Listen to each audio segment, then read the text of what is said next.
Episode 129, Jonbenet Case, The Three Faces of Fernie.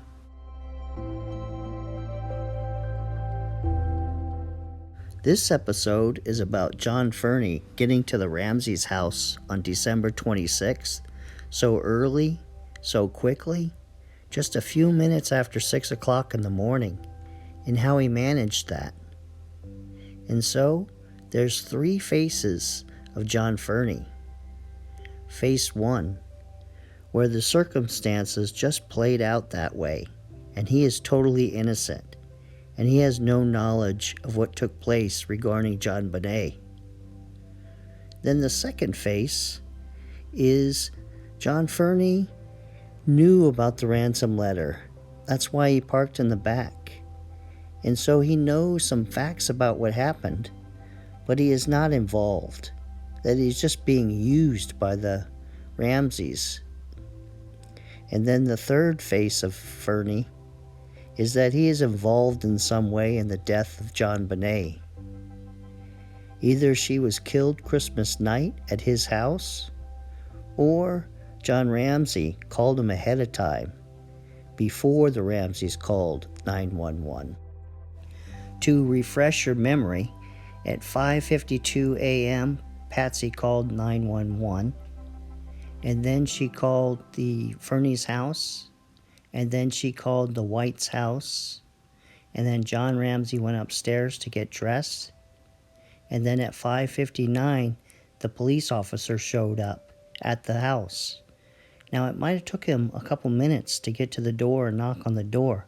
He might have looked around with his flashlight, and he might have sat in the car a little bit. So the first face of John Fernie would be he was already dressed and ready and heading out the door when he got the call from the Ramseys, from Patsy. And so all he did was jump in his car, because it was an emergency, and took off over to the Ramseys' house. And he left at 5:55.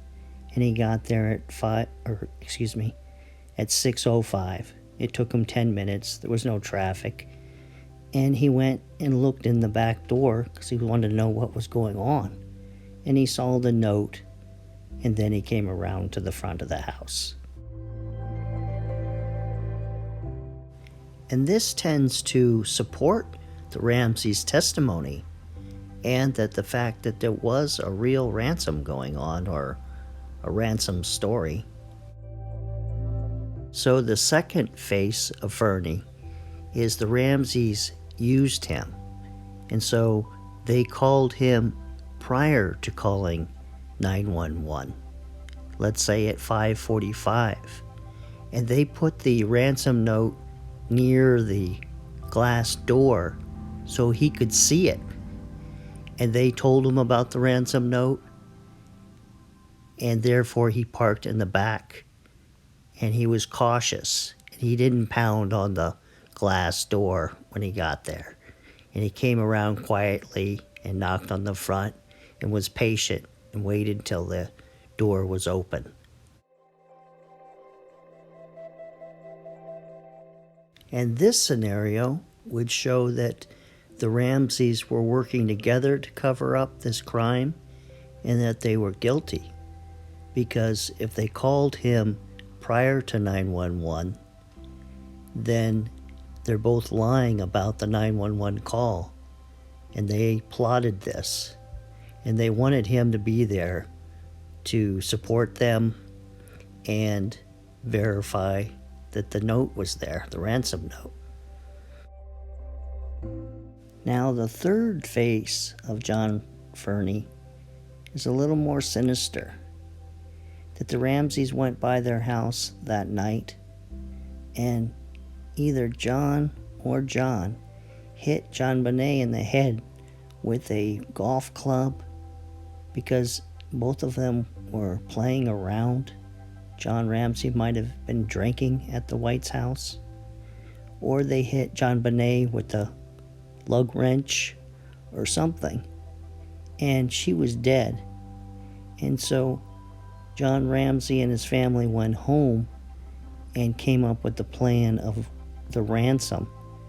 And he called John Fernie and told him what the plan was, and for him to come over in the morning at 6 a.m. In this scenario, Jonbenet was either killed or knocked unconscious at the Fernie residence, and he would be involved in the cover-up of what took place. And this is a scenario that hasn't been thought out much because everybody's taken the Ramseys' word that they didn't go by John Fernie's house that night.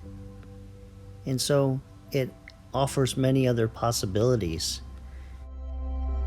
And John Fernie might have looked along the side of the road, maybe a place to dump Jonbenet's body off the side of the road somewhere. So again, I ask you, what is it? Did John Fernie have no knowledge at all of what was going on, and he just happened to be up and ready that morning and got there quickly?